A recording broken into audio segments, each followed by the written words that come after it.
Hey everybody, it's Jason Blaha here with Jason Blaha Strength and Fitness, and today I want to chat with you guys and gals a little bit about why you cannot completely separate size and strength. But a quick reminder, if you guys will please click like down below, be greatly appreciated.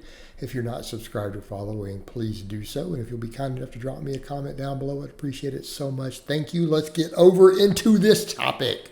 It's a topic I'm very passionate about as someone who's a strength coach.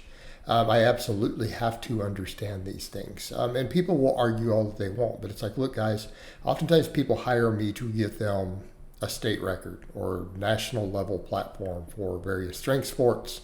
I don't have the luxury of getting this wrong. Let's be clear. Let us be clear. I do not have the luxury, if I want to have a successful business or to pay my bills, to get this one wrong. I don't have the luxury of that. Okay, like a lot of people out there, they can argue it. Your livelihood's not on the line. Like if you get this wrong, your bills get paid. Make sense? I can't afford to get it wrong. I'm someone with an interested party financially because the performance of my clients can make or break me. Not an option.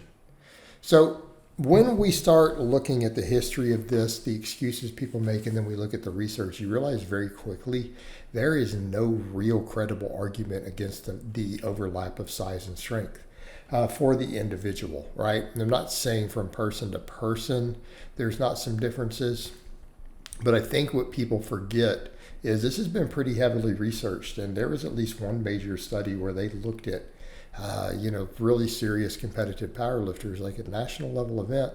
And what they found is that they could tell where they were going to rank from a DEXA scan. In other words, their totals, like they took 10 powerlifters, and what they found is that the DEXA scan predicted how strong they were going to be relative to each other. That's how much of an overlap there is. In other words, it was all about just lean body mass. When they looked at their 10 raw totals in competition, like we're talking raw, no wraps, raw lifting, just a belt and wrist wraps, maybe some knee sleeves, okay? What they found is that their totals in that meet lined up in order with the amount of lean body mass they had. In other words, the person with the highest lean body mass had the best total. The person with the second highest amount of lean body mass had the number 2 total all the way down to number 10.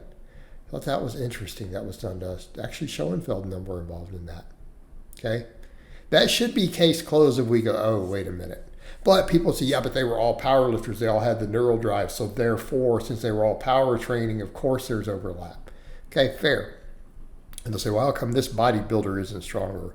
Or they'll use examples of fake lifters. Like they'll use Anatoly, who lifts bumper plates and stuff. He's a sub 500 pound deadlifter for the most part.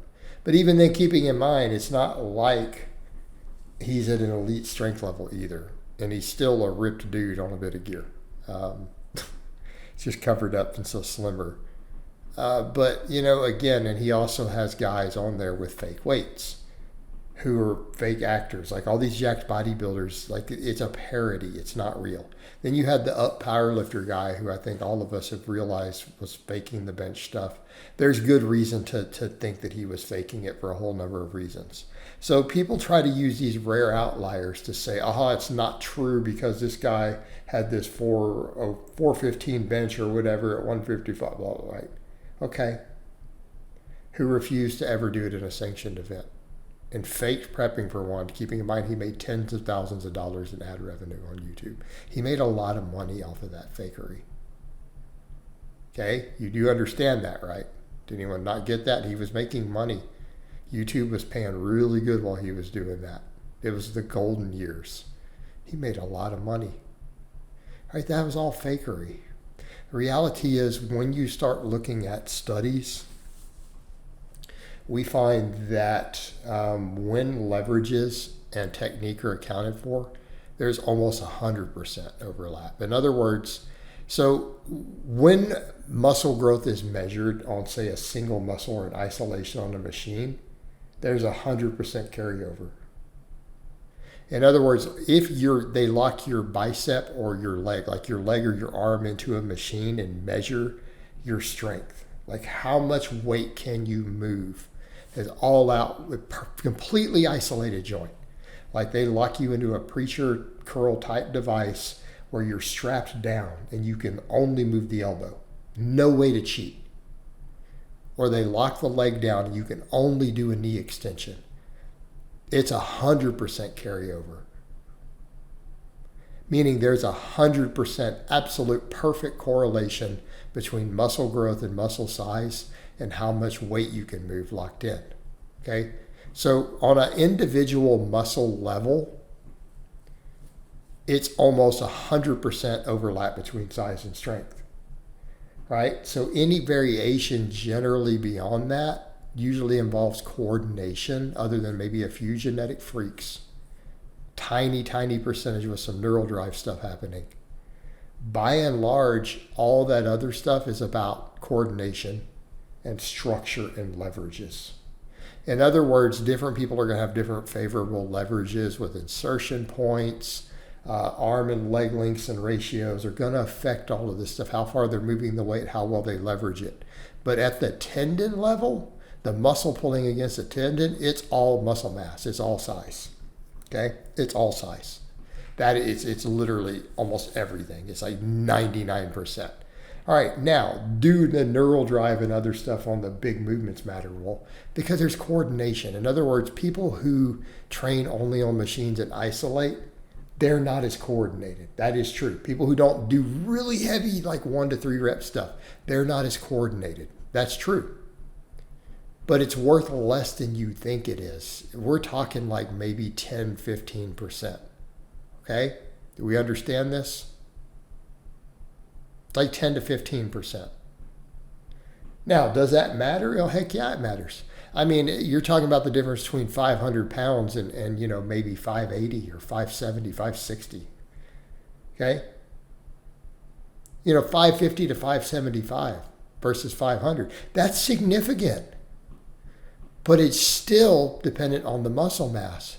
And then they'll say, well, how come this bodybuilder's not so? But then they are when they actually try to lift heavy. I saw that before with Kai Green. He's like, I'm a bodybuilder, not a weightlifter, and I don't care about blah, blah, blah. And people say, see, look, there you go. And he's so big and he's not strong. Till you see him incline bench. And then you realize his incline bench was absolutely monstrously elite.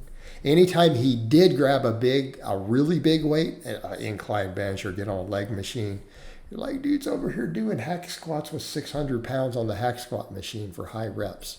He's incline benching 405 for reps. He was insanely strong while still saying this stuff. Context. Also keep in mind, bodybuilders have oftentimes a lot of fake muscle, a lot of side injections, a lot of synthol, all that stuff, and then it's still illusion.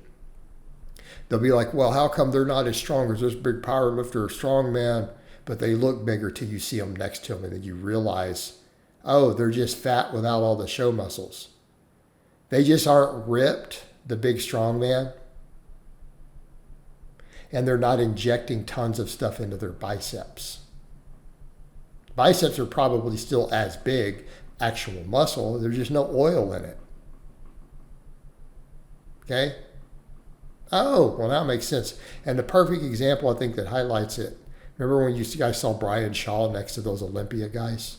They looked like children next to him. But people would look at him in a picture and go, well, how come Jay Cutler isn't stronger than Brian Shaw? He's bigger, but he's not.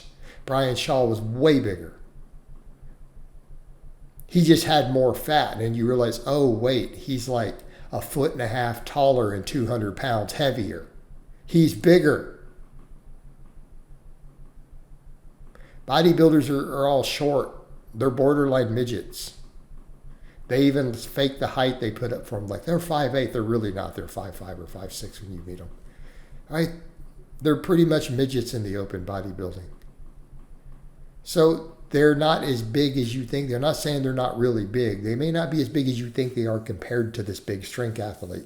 You might look at that big, fatter power lifter who's benching 700 pounds, and then you realize he's 6'2" and 400 pounds. Well, he's bigger than them. Okay? So think about this in terms of your training. There's an enormous overlap. In other words, training for strength will get you bigger. Doing other hypertrophy work stuff will get you stronger. We have to understand this as lifters and coaches. All right, guys, but that's really all I have to say on that today. I hope it's been informative, and I'll talk to you guys and gals next time.